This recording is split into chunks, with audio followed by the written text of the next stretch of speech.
wrong crooked bit's my face.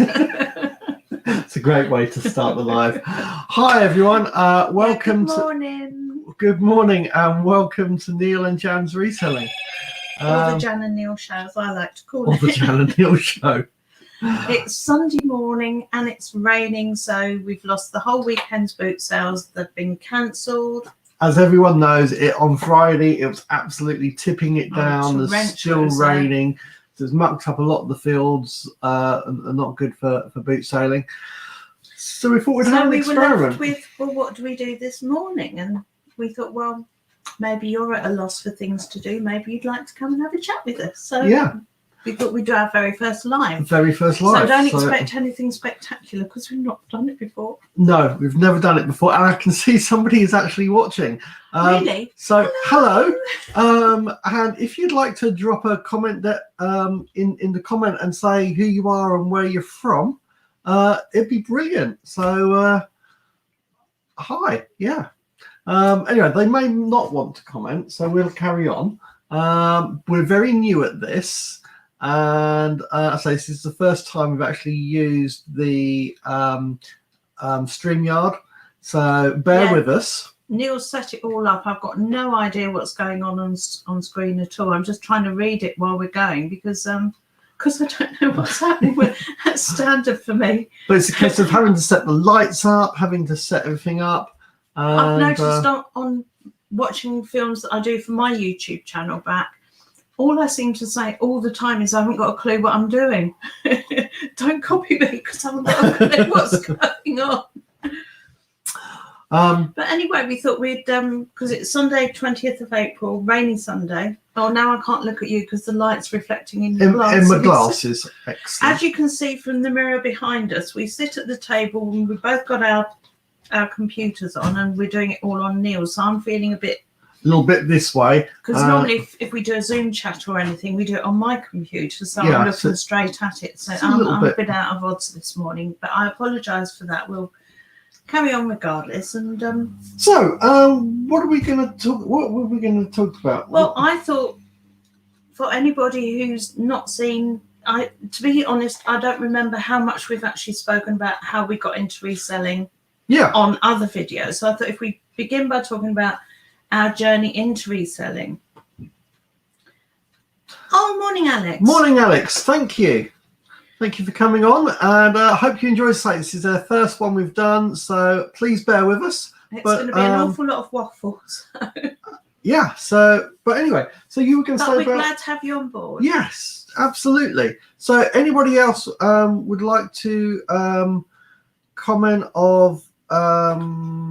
Actually, no. I tried to set up a banner here. There we go. Please comment where you're from. Excellent. So that's the first use of a banner on the streaming. We are literally learning as we're going. So you were saying about I was just how we going started. to say we kind of started off on the journey, and I think to take it right back to the beginning, I first discovered eBay, well, my account's run since 2003, so at least quite a while. And that was as a buyer to start with. And as a buyer, I remember one of the first auctions that I actually bid on. I was very excitedly watching it right up to the end, and then all of a sudden somebody else bid me within seconds to go, and I'm thinking, what happened there? And I just Coventry. Tony used to live up there. That's my son.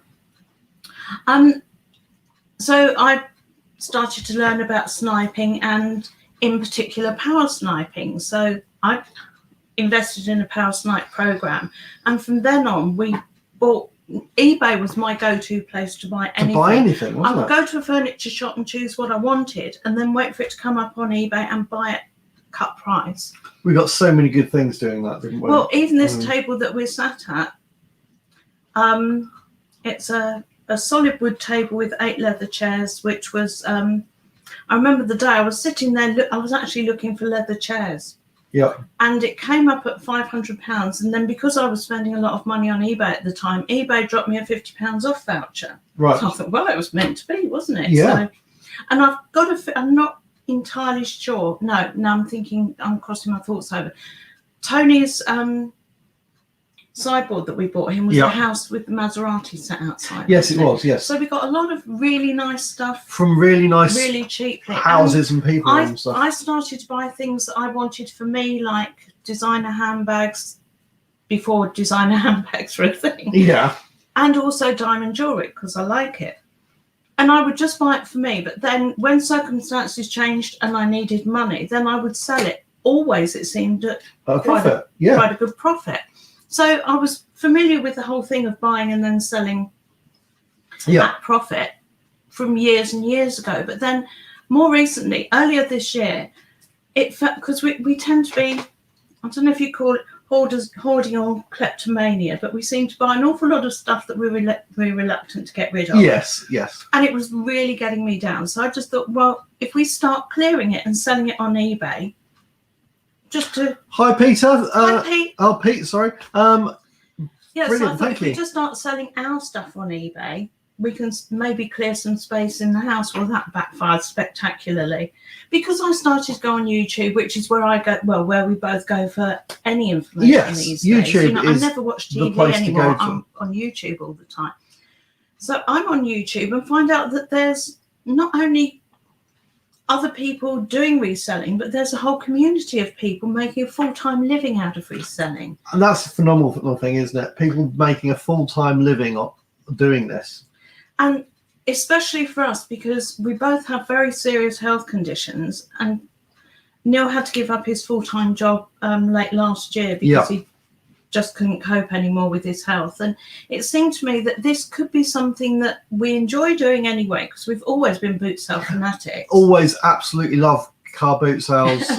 I mean, before we met each other, we were doing a lot of car boot sales, but then together,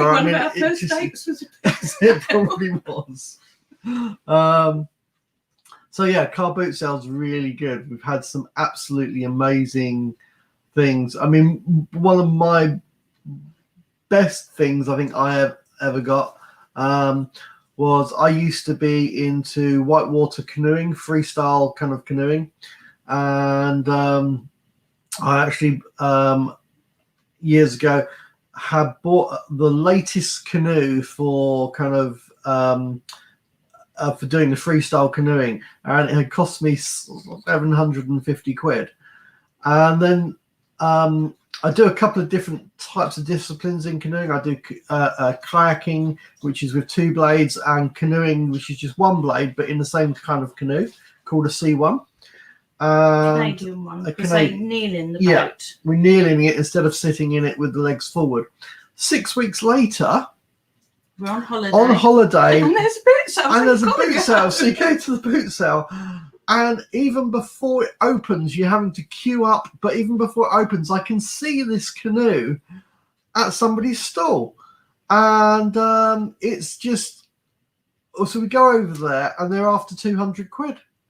So I buy this second canoe that I've just bought one recently for 750 quid, for 200 quid.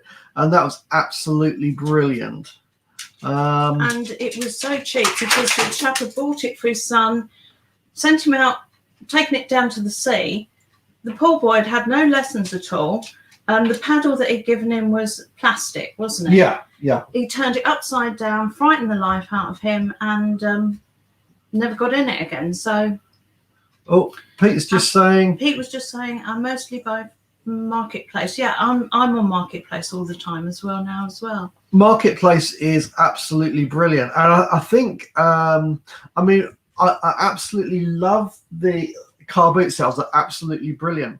But what as I'm now doing this as my business, Marketplace is going to be so important.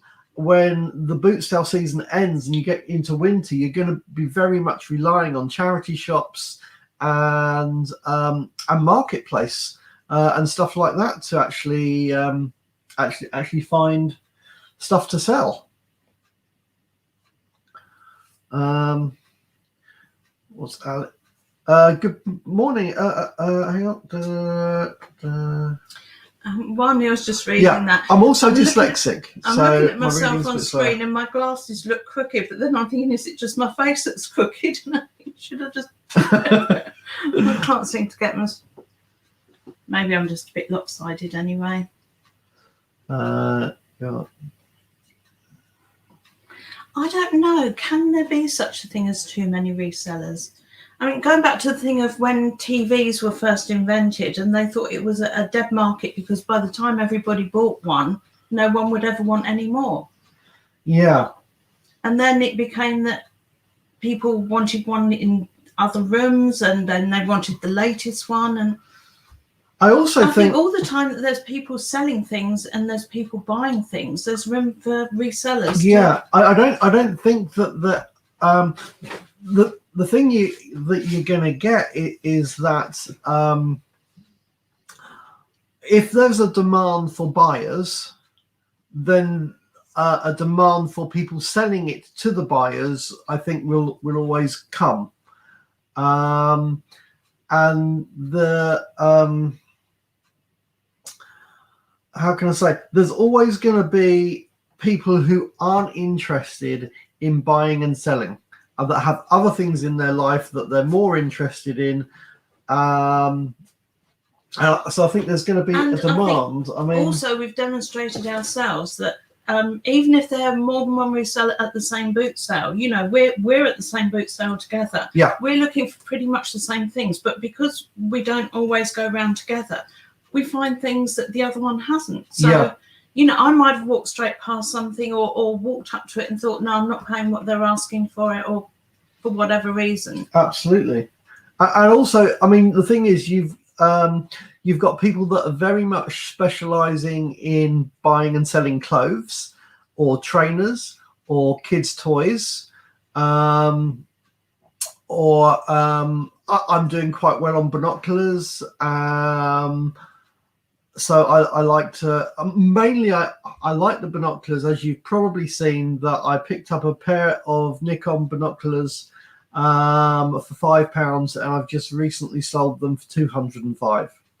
So that was absolutely brilliant. And I was at the same boot sale and I'd walked straight past them. I hadn't even seen them. Yeah, and I think the thing is, you're going to have a lot of people looking for different things. So I think you're going to get an overlap. What's Pete saying? So I've just had a bit of luck with music cassettes lately. I actually saw. Seems to be a lot of collectors out there. I actually saw someone selling. They were selling blank cassettes, and they were selling also the VHS cassettes, and they were brand new. And that was last week's car boot sale. And I just bought something else from them. I was running out of money at that point. But also I thought that, yes, they probably would sell and sell quite well, but I didn't know what the price to buy them at would be. And I think that's a lot of this stuff is there are stuff that I see that I think, yes, there's probably a profit, but I don't know what they're going to sell for, so I don't know what's a good price to buy it for. I mean, I've been doing really well recently on DVD players and Blu-ray players. I've been picking them up for. You had a load last week, so yeah, haven't you? But is that just because you bought a load and you had a load on there? Well, it probably is, but. Because I haven't sold a single one, but then I haven't bought a single one. So, but I've been buying them for under a £5, mainly £2-3, £4 for a Blu-ray players and DVD players, and they've been selling for 15 to 25 quid. So that's a pretty good return. And it's also when you're developing specialist knowledge in whatever field. I mean, Neil knows a lot more about games and gaming consoles than I do. I mean, when I've bought them, it's simply because I've found them either at boot sales or a marketplace, and it's a price that I'm prepared to pay. And I think, what, £20, there's got to be profit in there, because £20 is pretty much my figure for buying things like that, you know. Yeah. And, you know, there was that boot sale where guy just pulled something out of his boot. I saw a controller on top, so I knew it was a console of some kind, but I don't know anything about them. So I just said, how much do you want for it? And he said, £30. So I said, would you take 20? And he went, okay. I mean, so I bought it, and as Neil's putting it in the bag for me, he said, I'll give you 30 quid for it. I don't know enough about it. Oh, good morning. Alvin from London. Alvin from London. Excellent morning. Yeah, I mean, at the moment, I'm kind of going on the on the idea that if there's a console and you can buy it for 20 quid, I think you can probably make a profit on any even console. If it comes home and it's broken, you could sell it for spares. And we're based in Crawley, Alvin. That's next to Gatwick Airport, so we're southeast in Sussex. What this is, Alex, blank sets. As long as they're new, sealed, always sell. Don't pay more than 50p. Oh, that's good advice. Oh, right. Yeah. You can tell we're new to this. Anybody says anything on the message bit, and our brains just go completely blank, and we're trying to read. Well, as I say, I'm actually dyslexic, so reading it, I want to hear your, I want to see your comments. You're absolutely brilliant. But because to be honest, we said we'd do a live this morning, but neither of us thought that anyone would come on. Well, I didn't know what would happen, and it's a case of saying. And I actually said, well, I'm used to talking to myself anyway, because you never listen. So we just get on and. Alvin, I live in the south of France, but was wondering. Yeah, at the moment we're selling exclusively on eBay. We've both got separate accounts. Yeah, both got separate accounts. So that's probably why we buy separately I'll say we buy separately at boot sales. If we find anything that we think that the other one would be particularly interested in, then I'll say, oh, Neil, there's something, go back. Yeah, go back and have a look. Have a look. I mean, we're obviously, we're married, so we're doing it as a thing. But obviously, I'm doing it enough to be self-employed now. And so I need to keep all my accounts separate so that I can do that for being self-employed, and to account for everything that I'm spending.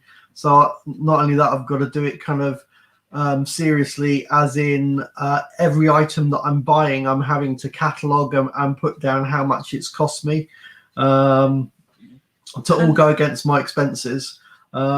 Jan's not quite at that level my yet. plan at the moment is to actually shift all the stuff that brought us in, that we already owned, that brought us into doing it in the first place, because I don't know how much of the room you see in our various videos, but if we got boxes stacked up everywhere of new stuff and old stuff, and I mean that is a big problem at the moment, is space on where to store all the stuff that I'm buying. I mean, I've been going to the boot sales and been picking up kind of, I don't know if you've probably seen with the trolley. So I've got a nice blue trolley, and sometimes I've been filling that up twice. And it's like, well, I've then got to bring it home into here, and then I've got to catalogue the whole lot before it then goes upstairs into my room, and then it has to come down a bit at a time to then. And that was post the thing and clean about and coming into reselling and going through people who've been reselling for a long time, who do their lists of all the things that they use. By coincidence, we had almost all of it anyway. I bought the trolley for no reason at all, except for Homebase was closing down and selling it for £10. So I thought, well, that'll come in for something. So bought the trolley back then. We both got action cams with chest mounts and things. We've already got the computer equipment. The only thing that we looked at that we didn't get, that other people seem to be using, is a thermal label printer. Yeah.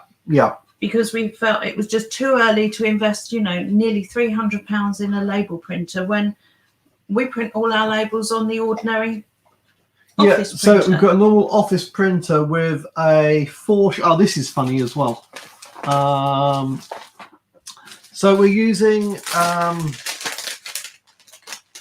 we just get the the labels, the sheets, A4 sheet with 4 labels on. Yeah, so I picked these up because this is pretty much what we're using, and that prints it. You get the 4 to go on there, and it prints And it exactly the right size. and it's the right size, Same and size that's brilliant. got on a However, I printer. picked up 5 packs of these, I think it was. Well, we were running out, and Yeah. so we went to a boot sale, and there was the stationery man, and this is all he had, and we said, "Will it print onto there?" "Oh yeah," he said. That'll print. "Oh yes, it does print." Yeah, but it wipes straight off again afterwards. yeah, And it's shiny.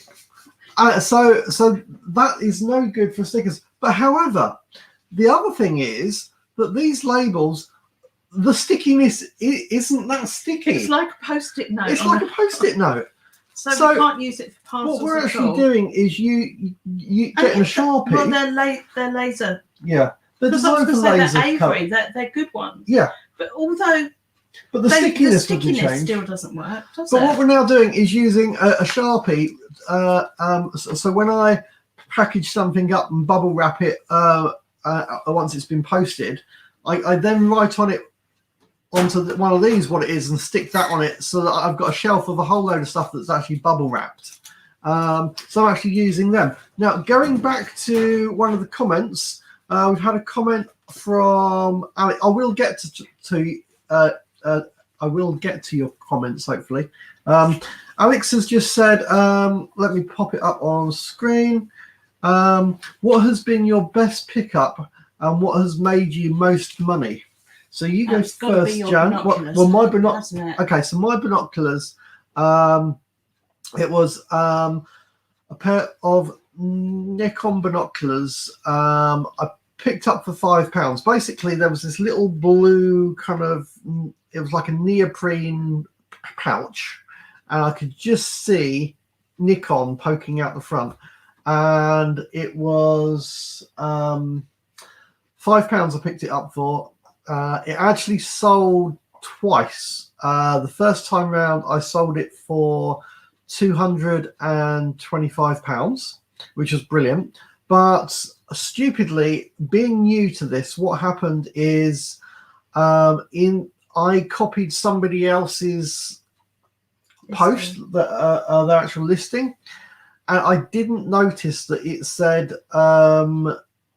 new old stock on there, and it wasn't brand new, it was used. So that actually came back, which is not a problem. The guy asked to send it back. I paid to have it sent back, not a problem. But I reposted it, and I've just sold it this week. Last week? Must have been last week. I don't know. You sold I think it's last week. I've just resold it for £205.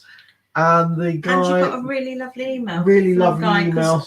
Got an email that started off saying, "I don't do feedback." And every time you get an email when you sell something, a different one. Oh, is that a different one? That's not to do with the Oh, binoculars. what's that from then? That was Meccano that sold.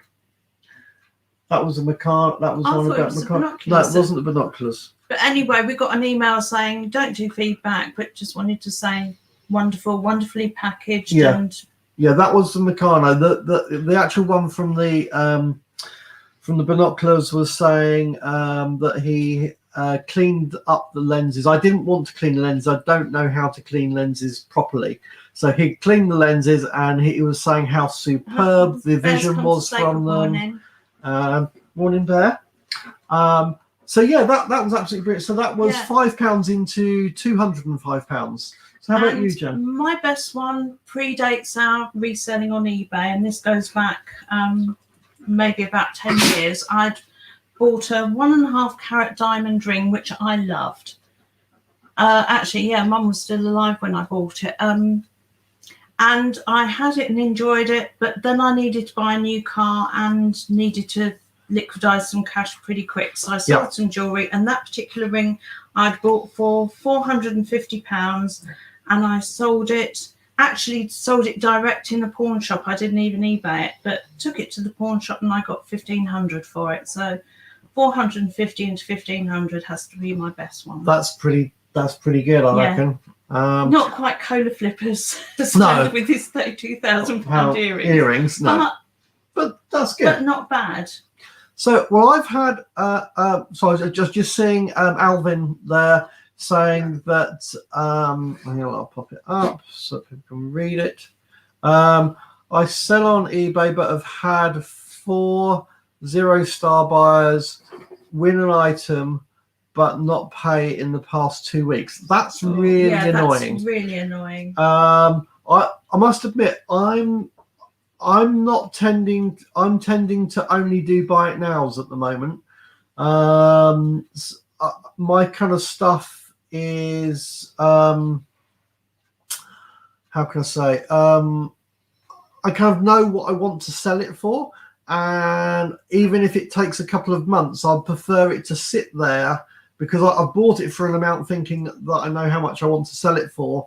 And although on the auctions, there's a whole load. If you look at an item at the moment, you'll find that you've got the auction price and you've got the buy it now prices. And if you go into the sold items, you'll actually see that all the auction ones tend to be, unless there's something really rare that a lot of people are after, if it's something that there's quite a few of, you'll see that the auctions the prices are way down low a lot of the time, and you've got that chance of way down low. If you've got the buy it now, if you think about it, if you're only doing a 7-day listing, the person that you want to actually buy your item that's going to pay the amount you're after for it might not be on for a couple of weeks. So to me, to have it sat on the buy it now that just keeps rolling over and rolling over until it sells, I think that's the way I personally want to do it. And I'm very open to, if I've got something for sale, if I buy something for 4 or 5 quid and I'm selling it for 20 odd quid, 25 quid, and it comes up, you can send somebody an offer, I'm quite happy to go, yeah, well, I'd sell that for 15, so I'm going to offer them at 18, they might take me to 15 and whatever. I can then adjust it, but to have the auction where you're going to put it on low and it might not reach the kind of level you're after, that's not what I'm interested in at the moment. I think just to buy it nows for me. Right, and can I just say hello to Pete and also to Julie. Julie, we met we met Paul at the boot sale, and Julie was back guarding the bags while Paul had a chat with us. So morning, Julie. Morning, Julie. Morning, Paul. Pete. Oh, morning, Paul. And then Pete just before Paul as well. So. Pete, I worked for an eBay seller for 5 years, so picked up a lot of tips during the time. Oh, well, that's really cool. I've just been amazed at how open and sharing the whole reseller community has been. In that, everybody's sharing what they're doing, and I've learned so much from you guys. I really have. Yeah, I had no idea that that there was such a community. I didn't even know that it was a thing. The only reason that we're doing it at all is because of all of you. And and it's, quick diversion before this. As a canoeist, I used to make films. I used to do some filming and stuff, and then I got into electronic mountain boarding, which I have my channel Escape Monster, and I just like editing and making films and stuff. So we started doing all the editing. I'm happy to film, but the editing I'm not quite up to speed with. And I've got a little YouTube channel of my own, which basically focuses on my life as somebody with severe brain damage and my dogs. And you can see Reckless there, Bear you saw a minute ago, and Chester's over on the other chair, and that's Purple Jam. But I haven't been filming and uploading anything for weeks on that because I got into habits of doing things, but then I know it sounds so silly. I used to sit there and put my makeup on in the morning with the cat, and then the cat died, and then I just stopped wearing makeup. It was something that Molly and I did. I didn't put makeup on the cat. But no, not quite like that. And then things just sort of fell out of sequence when my chocolate Labrador died, and So I just kind of wasn't filming as much. But Yeah. and then we started doing this filming, so I need to get back to my own channel as well, Yeah. and then do both. But So I like doing filming, and say so when we started to actually start a channel about what we're doing, and you know, don't get us wrong. If you're thinking that we're trying to do this in the way of we know what we're doing this in the way of we're starting from nothing. And we don't really, all right, we've had a bit of experience of buying stuff at car boot sales and stuff for us, but to buy it as a reseller is completely different, because I'm looking at stuff I'd never buy for me. A completely different mindset when you're buying it, thinking, can I sell it and will I make a profit from it? Because I mean, you know, I'm still walking around boot sales thinking, oh, I could use that, and oh, I really like that, and then thinking, no, that's not why you're here. You've got too much junk already. You know, you need to be getting rid of, not getting more. However, a big thing that we have been picking up is games consoles and gaming stuff, and years and years ago, I had a PlayStation 1, and then friends of ours introduced us to World of Warcraft, playing on laptop, and for many years it was just playing World of Warcraft, and I forgot all the console stuff. The only reason I started playing was because between the four of us, the three of them would be talking about it, and I'm left out in the cold. So I thought, I'm going to have to play so that I can actually join in a conversation. But then I got better. and then, but only because I have more time to do it. Yeah. And because I have insomnia as well, so I have more hours in the day than most people.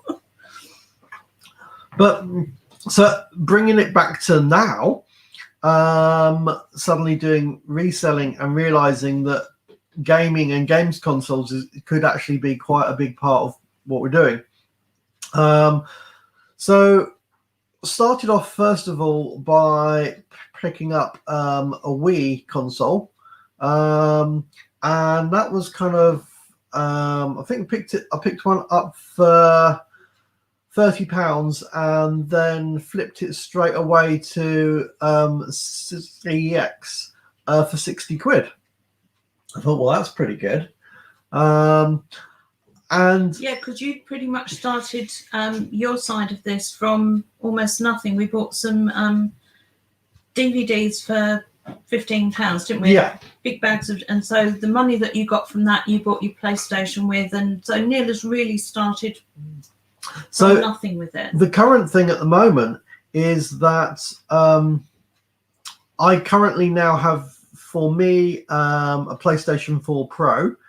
And a load of games, which I believe they can still sell for about £300. I picked mine up for 175.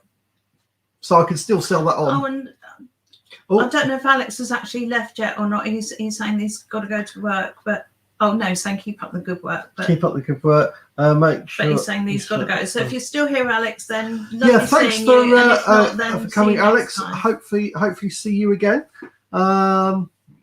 Alvin's saying, how has Brexit and import and export affected your business? Well, early on, you started getting international buyers wanting to WhatsApp and do things. Yeah. And we just kind of panicked a little bit and just stopped all international. I kind of panicked. When Jan says panic, I panicked. I phoned up eBay and said, into a complete meltdown. A complete meltdown. I don't want to be selling to anyone that isn't in the UK. So they showed me how to turn it off. If they're not in Sussex, they can't have it. If they don't live in Crawley, they're not. No. No. So I actually initially turned off anyone seeing anything that wasn't, if they weren't in the UK. This week, however, I've kind of chilled out a bit more, and I've signed up for the global shipping program. So as for Brexit and import-export taxes, it's not done anything at all yet, has it? No, it really doesn't do anything for me. And hopefully with the global shipping program, eBay will take care of that. I believe as the buyer buys it, there's a whole load of options, and import tax and all that kind of stuff is all sorted out by eBay. Yeah, because we did have a big problem earlier in the year with import taxes. Nothing to do with eBay and buying and selling. It was a one wheel, which is like a skateboard with just one wheel, that Neil had bought. It's manufactured in America. It had a fault and had to go back to America, and it was shipped back to them. But then getting it back into the country, they wanted to charge you import duty. But I already own it.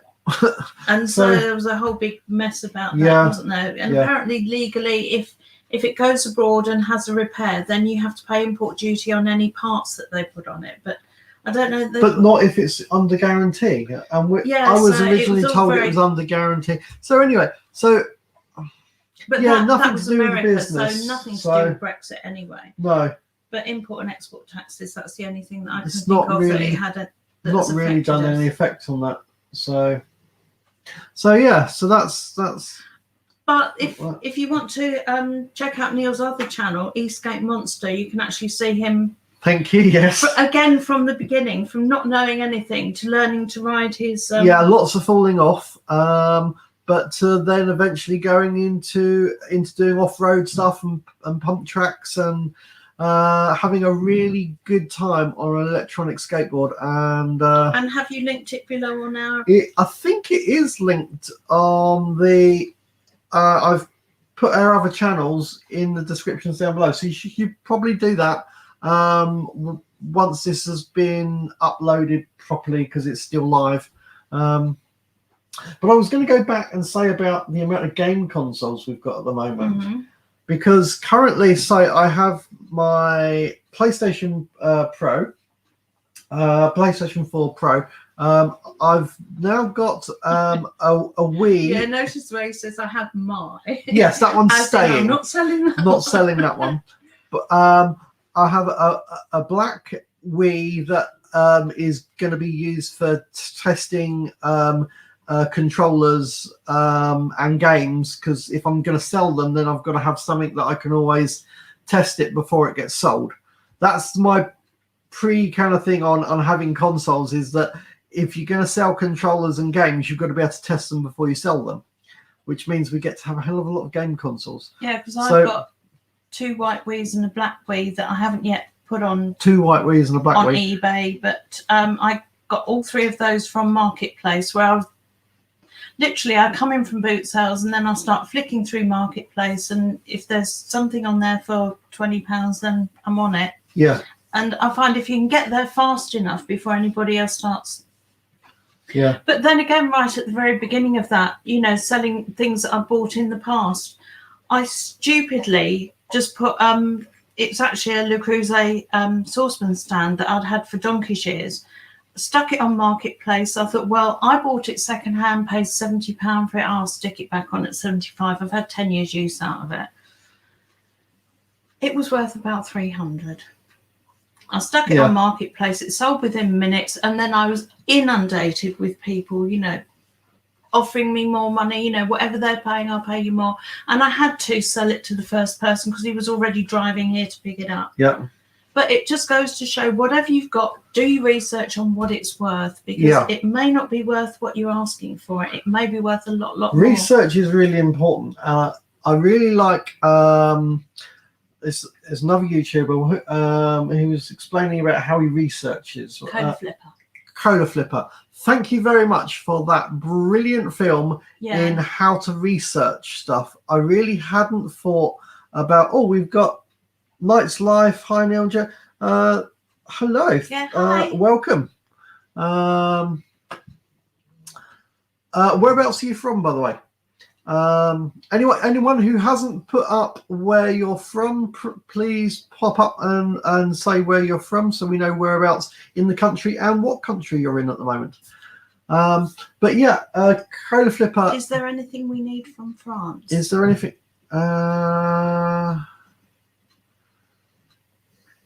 Not that I know of. I don't think so. Not that I know of. But thank you for asking. In Littlehampton. Littlehampton, Excellent. Not so far away. So, you're really close to Ford, aren't you? I bet you go to Ford Market a lot. It seems there's almost a little party of resellers from being to well, forward. it does seem that there is. Got, Jack and Emily and Kieran goes down there sometimes. And oh, hang on. We're in Montpellier. Where's that? Is it Montpellier or Montpellier? That's France, though, isn't it? Yeah. So, is that North Spain, North France, or I think we'd better ask Northern because France? I've got no idea. I'm thinking that's Northern France, not Southern France. But anyway, yeah. So So Cola Flipper's way of I mean, I expect lots of people do it, but I like the idea of picking a price range between like £1 to £75. South of France. Oh, nice one. So yeah, the idea of going from £1 to £75 and checking. So if you've got, let's say for trainers, the idea of checking what brands are selling within the £1 to £75, and then moving up from £75 to £150 and seeing what trainers brands sell in those ranges, and then just going up, taking a chunk of money and seeing as it goes higher. So for example, like the paperweights, seeing what paperweights are within what price range as you jump up, and you'll see the brands changing so that you know what brands to look out for at that higher range, and you can apply that to, I think, anything really. But you'll as you jump up through prices, you'll get to a point where there isn't anything in a certain price range. But I think also something that I've been learning recently is the value of the monetary value of things that I think are just worth chucking out, but I haven't. I've hung on to them for years, and I recently I had an old cake tin that goes back as far as my memory goes back in my mum's house. So I know the history of this tin for at least 60 years because I'm old. Right. But I went on eBay, I saw a couple like it, and I thought, no, I'll sell it. You know, it's been in my loft for years. Stuck it on eBay and got £35 for an old cake tin. And the person who bought it is thrilled with it. And what really shocked me is the fact that I sold it dirty, because I went to clean it and then I thought, some people like patina on old things. And I also had a Dyson that I was selling at the same time. And ironically, the Dyson was cleaner than the cake tin, but the cake tin sold and she's thrilled with it. Another old bit of junk that I bought a pen, taken the pen out of the box, chucked the box in the drawer and thought, oh, well, just hang on to that. And then if I ever want to sell the pen, it'll have more value. I know I'm never going to sell my Mont Blanc pen now. I've had it 10 years. It's precious to me. So I sold the box, and I think I put that up at 18 and sold it for 15 in the end. So 15 for an empty box. Empty box is pretty good. So as I say, I'm just clearing out the rubbish that I'd originally decided to do some eBay and clear old tat, but it was my tat as opposed to going out and buying other people's. But still, it's an empty box. I mean, they're a nice empty box. I mean, they're smart. But I mean, I think that happens quite a lot, though, doesn't it? I mean, I hadn't realised before really that people have old boxes, for example, like iPhones and stuff like that. You have an iPhone box or something like that, and the iPhone doesn't work anymore, but someone wants to sell it. You've just given me back my old iPhone 4 that I gave to your mum, who she's returned to us. I've just found the box for that, so I can sell that as with a box. With the box, it came back with a charging cable, so what's this? Alvin, we saw an empty iPhone first generation box. Wow, that's for 90 quid. Wow. Do you want to buy an iPhone 4? Got a free iPhone. And I was looking yesterday to see what value is in the iPhone 4 that I've got to go with it. Yeah. And all of the others that I found on there saying scratched, it's this, it's that. And I thought my phones are always pristine. I can use them for years, but because they're always in a case, they're always like brand new until I hand them on to Neil. Yeah, I'm not. Because we've now got into a system of I have the new phone and he gets my old phone. Because I actually don't like the system personally. I'd prefer to have the brand new phone. You drop them and smash them. And mine might even be here. It's no, it's not. Oh, it's over there. But it's smashed. But then I had it 3 or 4 years and it was immaculate. But then I go off doing electronic mountain board stuff, and I go off and doing things, more active things. So yeah. But anyway, recently somebody asked about what our best items that we've bought. So can you guys pop in the comments? Their best flips. What your best flips have been? That would be really interesting to hear if you guys would do some of that. I've sold an empty Wii U box for 15 to. Well, but then anybody who's selling things, if a box would have value, I can see why they would then buy the empty box. Or even there's seems to be this whole market in sort of Elstree Studio buying up things for props for dramas and things. Yeah, that's a really interesting. I mean, that's something I hadn't really thought about, but you'd almost think that they'd actually have a site. Well, maybe they do. Maybe they have a site actually. Do you think they just have buyers that are looking for stuff? Well, I know their prop people apparently just have a card that they can just spend as much as they like on. It would appear. No, but what I mean is, it would be almost nice if they had a site that say, we are now looking for this. Submit your 1970s stuff. Submit your. Or maybe they just have their pickers. Perhaps you ought to contact them and ask them. It's like yesterday, because the boot sales were rained off. Yeah.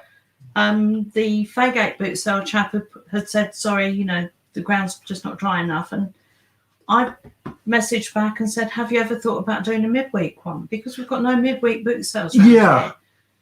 And he said, yes, I have. So, maybe if enough people are saying to the organisers, we actually want a midweek, or, push them into doing things. If you don't ask, you don't get. That's how I. Wow, this is interesting. Mike's life. I buy and sell film props and costumes and often go into film studios. Nice. We actually had an experience once. A friend of ours. He actually used to do costumes and stuff, but he also used to do a lot of the guns for films that were all that were. He used to hire them out for film studios, and we actually had to go up to London to a film shoot where he actually was taking a couple of guns and teach the actors, because it fires blanks. But even though it fires blanks, you can still get a nasty burn. Yeah, so he did the thing where because it does the gun doesn't fire it out of the end; it fires it out of the chamber at the top. But he actually got a book and put it over the top, and as he fired it, and all the stuff you can see the amount of pressure that comes out, and that's really. But that was actually going to a studio with a car. No, it wasn't a studio. Well, not a studio. It was a location. A location, so, but I think it was up the docks in London or something. I don't know what it was. But there was they were filming something with a car chase and a shooting, and we got to see it, and that was really interesting. So film stuff's good. Let's move on to Alvin saying 3 boxes of French bronze. Sold for. Oh, that's.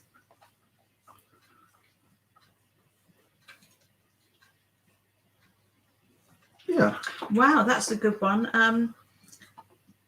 Put that one up so everyone can read it. Yeah. I picked up a tabletop horse racing game in the first lockdown for 4-lane version from a charity shop for £3.99. Sold it for 200. That is brilliant. That's just beating my binoculars, because I paid £5 and it sold for 205. But that's brilliant. Nice. And then Brian Blessed from Flash Gordon does my outro and is in a few of my videos. It's he and Sam Jones, who was Flash, are friends of mine. That's Night's Live. That's is there very any way cool. that we could, because as we said at the beginning, a lot of you weren't on at the time. We've never ever done this before. We've not just reselling, the whole StreamYard thing. And so we're trying to learn this as we're talking to you this morning. Is there any way that we can have that visible to everybody, or can they click something? So instead of us reading it out, if everybody can read everybody's I don't know, but I've got a feeling that if I'm right, guys, I believe you can see all the comments yourself, can't you? Because I did see back here that you guys were saying hi to each other because you already know each other, some of you guys. So can you let us know down below that's right, that you can actually see all the comments at the moment because you're on. But what I think happens is that oh yes, we can see. But what I think happens is that on the recording, the people on the recording can only see what's around the screen. They can't see you won't see that in the recording. You only see it. So the people who are live can see it, but on the recording they don't get to see it, I think. Alvin said yes, we can see. It's all a learning curve, isn't it? If you click the highlight and comment, it comes to the screen. Yes, so I've like that. So I've got that bit. But sorry about the sound of the dogs drinking. They've got a water bowl in here, and every now and then one of them will go can't deny them drinking. So, oh no, I wouldn't. It's just this big slurpy sound in the background. Slurpy sound is Bear just having a drink. Reckless is under the table, and Chester's laying on the sofa over there. It's learning experience trying to sell in France. Yeah, is it different? Is it? I mean, you should have eBay, but are you still having car boot sales over in France and charity shops and stuff like that, or what's actually different? Because another thing that I used to do on eBay in past years, if I've got a friend in another country and want to send them a present, I'll buy it on eBay in their country. Yeah. And I very cheekily ask whoever's selling it to wrap it up and post it straight to them. She's rather clever. You know, I say if I pay a bit extra, can you put a bit of birthday paper around it or something? Well, I did that in Australia for when my friend got a puppy, and I bought her something for the puppy. And oh, what's this one? I've bought 2 lots of Winnie the Pooh resin bookends for £10. Wow, so that's something to look out for then, isn't it? So was there a certain brand to those, or was it is it just any Winnie the Pooh bookends, or were they certain branded kind of thing? Because would that probably matter? Disney branded or something? Yeah. And did you was it a case of, if you sold that on eBay, was that auction, or did you look it up and see that there were others selling for that kind of price? Or were you just taking a punt on, they look really nice, I think I could get 75, I'll try it? Because that's my big problem is holding values of things in my mind. So I just tend to think, well, if I can get it cheap enough, then I should probably be able to. Yeah. You know, like for instance, this morning I've just sold a jigsaw puzzle that found at a boot sale. It was still in wrapping, £2 for a 1,000-piece puzzle, brand new. I thought, well, I've got to make a profit on that, and that sold this morning for 18. That's pretty good. Bear's back again, but you can't see him because of the writing. Oh, I'll take the writing off. You can see Bear then. Oh no, he's gone. So we've brought a. Let's pop this up. Whoa, that's pretty damn good. That's quite a flip, isn't it? Yeah, 10-piece old foot. Oh, go on, Julie. Tell us it was the boot sale we met you at. And we walked right past it. Moomins. Well, this is another thing That's with the me key. because I'm that much older and my children are now middle aged. Yeah. I don't know. I mean, I know Moomins, but I don't know a lot of the modern gaming stuff. And I would have no idea that.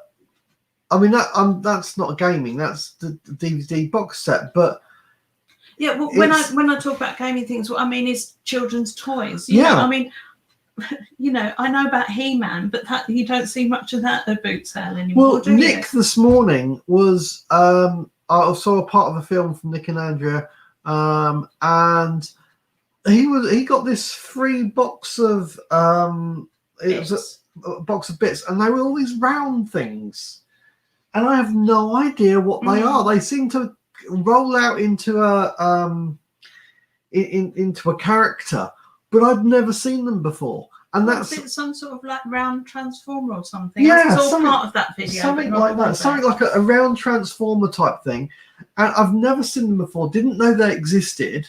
Certainly wouldn't know what they are, and that's what. And we watch a lot of the same videos, but at different times in different rooms, so we don't necessarily see the same thing at the same time.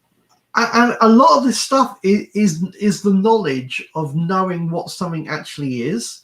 Because Pippa dolls, I have no idea what a Pippa doll is. I'll look that up though. No, yeah.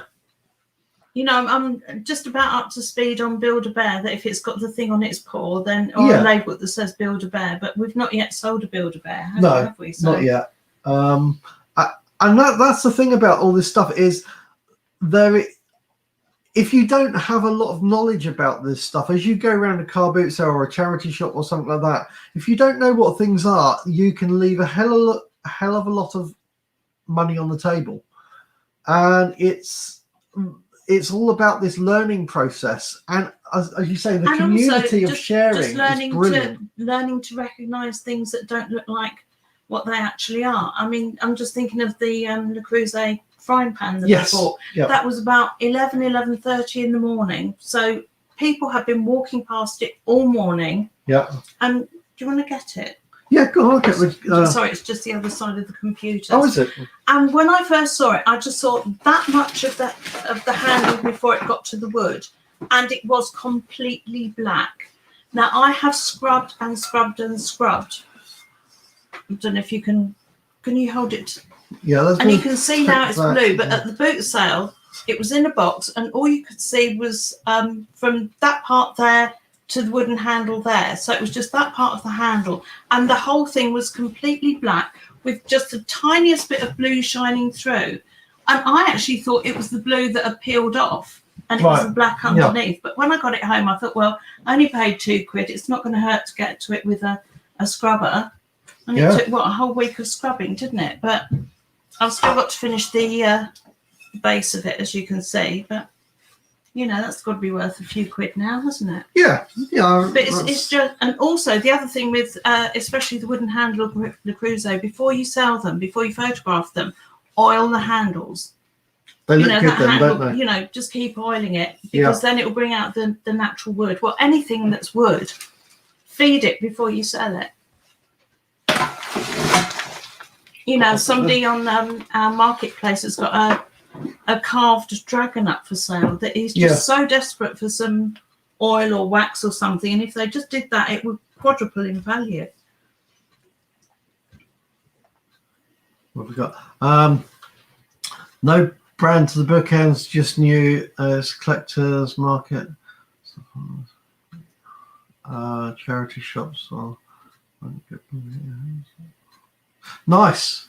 Yeah, that's really. So it was just something that you knew there was money in, because that's really interesting, because you've got this whole kind of factual. Yes, I've seen it on Marketplace, or I've seen it on eBay, Go for stuff, or people looking it up, and then there's stuff that you think, no, I know my subjects of what I'm doing, kind of thing.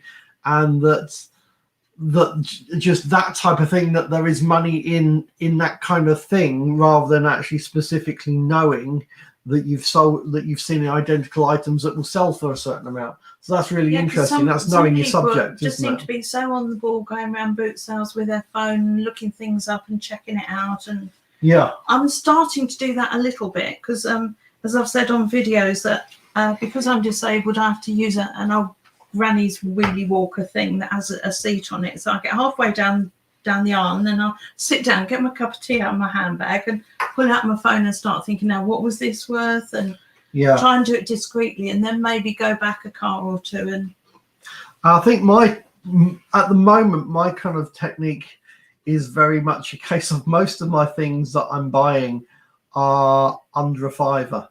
And I'm kind of buying stuff that I can get for under a fiver, and that I think are worth 20-30 quid, or just that you can sell for a couple of times more than what it's worth. I think if I was starting to spend £20 a time or more, then I would want to be doing a little bit more research, or having more of a knowledge that what I'm buying. Because I mean, if I'm spending under a fiver a time, I don't want to be making mistakes, but I can afford to make a few mistakes, and it's not going to be the end of the world if I've got £100 to spend at a boot sale. But if I do that 20-30 pounds, I was just thinking time, it's ironic that years ago, going back 20, 25, 30, well, before I met you even, so 25, 30 years ago, I was world-class haggler. I would walk into a high street shop and get £100, £200 off whatever I was buying. I was buying a mountain bike at one point. I went into the shop. They didn't even have it in stock. I said, I want you to order me this bike. I want it £100 off that price, and all these other things. And when I actually went in to pick it up, and they said, how do you want to pay? I said, I'll give you a post-dated check.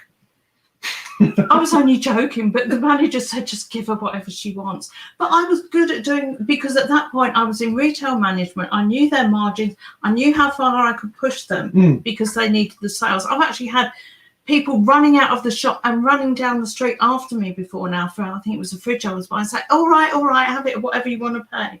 But I don't like haggling at boot sales. I just feel really uncomfortable nowadays. If they say, they want £5, I don't like to say, would you take 3? I just say, all right, is that enough? Do you want 6? I don't know if it's old age or whatever, but I'm just no good anymore. I've been around the boot sale and kind of, sometimes they'll say an amount, and it's something I really want, or something that yes, it's definitely worth that. And sometimes I forget to haggle, and it's a little bit frustrating. I mean, yes, I know people deserve to get a good price for their things, but also, if someone says, if I ask how much something is, and they say 5, and I say, will you take 3? I mean, because even going back to negotiating when I was working, and I was offered a promotion, but what my company didn't know is I'd actually been offered another job by another company, so I had that sitting in my back pocket. So I just said, make me an offer I can't refuse. So they made me an offer, and I said, no, I can refuse that, and just kept on saying, no, I can refuse that, no, until it was almost double the original offer. I didn't get a pay rise for 3 years after that, because they said, well, you earn more than anybody should be earning at your level anyway. But I thought, it's not my fault that I negotiated hard back then. Yeah. But I just seem to have lost all those skills. Well, you have had a few strokes in between that, so that might actually affect that. But what have we got here? Let's pop this one up. Same as videotapes like old horror films and B movies, and no one has heard of can go for silly money. But that's the trouble. If I've never heard of them either, I wouldn't know what they were. Well, yeah. But I think that's where buying these bulk lots, when people put them up on Marketplace, and £10-15 for a job lot of DVDs, or I've just picked up a load of VHS videos because somebody was giving them away. Yeah. Turns out they were moving, just needed them gone. And turns out a lot of them are Disney videos, the old VHS videos, which I figure are actually good for children's rooms, because you can give a 3-year-old a VHS cassette and they can pretty much work it. I don't know if you do that with a DVD. I don't know. My kids were grown up by the time we got to that age. I don't know. Actually, no, I don't do kids. That's true. But I know when my son was 3, he used to get up in the morning and I used to tell him to go and watch a film and then come back and wake me up later. It's a nice little trick. Yeah. Well, I mean, that sounds like I'm a dreadful mother, but I might have. Yeah, but it might have been 4 o'clock when he woke up. No, he did. He's been a lifelong insomniac like me, and he used to come and wake me up at 2 or 3 o'clock in the morning. It's like, go downstairs, get some Weetabix, put on a video, watch a whole film, and then come wake me up. And also get on the not the videos, but recently you picked up a big bag of CDs, didn't you? Yeah, that was a boot sale. I was walking past. There was one of the big size Sainsbury's bags full of CDs with just a note on top saying £5, and I thought, well, it's almost rude not to. And it is all stuff that I wouldn't have picked ever. It's all people the generation above me and their sort of music. It's all Frank Sinatra and Elvis and. But we've already just quickly off the top picked 1 or 2, and. Well, I think it was only a David Gray album that we were interested in. But we picked a couple up and just had a look at the prices quickly, and £2.50, £3 for individual ones, and you've got hundreds of them there. So I mean, that should be just because it's not something that you like yourself doesn't mean to say nobody else will. Yeah, should be a reasonable profit off your £5, even if they do. It might take a long time for it all. Yeah, to I've sell. just realised we shouldn't be looking at each other and talking, because then we're ignoring our guests. So we must come back to you. Still reading keeping an eye on the chat there. Still reading that, so that's really cool. So yeah, it was a bit of a shame about the car boot sales this weekend, but But we just thought, as we can't go, then you probably can't go either, and so we thought, well, we'll come on and see if anybody wants to talk. And as you can hear, we can talk behind their off a donkey. That's an expression you don't hear anymore, isn't it? Showing your age there, lovely. I know, I've never hidden it. Listen, I'm proud to be as old as I am. A lot of my friends of my age never made it this far, so I'm doing well. Right, well, so let's have a look at this one. Pop it up on the screen. I sell videotapes every other week and can sell for. So I've not picked up the videotapes really, depending on which films. Because I got, as I say, I've got a lot of the Disney VHS, and then the same day I also picked up 20-odd Disney plushies. Yeah. And I was thinking of maybe, doing the Bambi video with the Bambi toy and charging a lot of money for it. What do you guys reckon to that? To actually combining a toy with a video, if it's the right, if it's the same thing, do you think you get more for that? Well, obviously, you don't want to Winnie the Pooh and Aladdin, do you? No, that's probably not going to work. Well, I don't know. It could be a new mix and match thing. But yeah, what do you guys actually think of that? And then, now the other thing that I wanted to ask is, so if you're doing the videotapes, do you buy and sell the video players? I mean, do you bother with that? How do you bundle them together? Well, no, but I was just wondering, because I've seen some video players, but again, partially what we're struggling with is looking at what we're actually buying and where we're going to store it, learning where the market is and where to put it all. Yeah, I mean, I know I've watched some other people where they've been saying that there's some good money in the video players with the combined DVD, that the combined ones are worth quite a bit. But do you actually bother? I mean, I've been buying CD players and Blu-ray players, but obviously the video players are that much larger, and I'm just wondering if you guys think it's worth picking them up. I know that some of the video players that you the head that you can have dirty heads on them for reading. But on the other hand, I'm just thinking about our video player, which we bought as part of the bundle with. We had them all matching, didn't we? The video and the DVD and everything else. I don't think that video player's ever had a video in it, ever. No. And it could be that there's people like us that are out there selling video players that are literally brand new. Yeah. I've got a little tip for you, by the way. Anyone that does have a video player, you probably all know this, so it's probably not a new tip. But you know that on the video players, you could actually buy a cleaning tape to clean the heads. What also works if you don't have one of those is you put in an old video, which obviously all videos are going to be old these days, but you put in an old one and you play it, but then you play it on fast forward, and the actual thing of playing the video at speed will actually clean the head. Obviously just playing it normally isn't going to clean it, but yeah, playing at a fast forward will actually clean the heads on videos.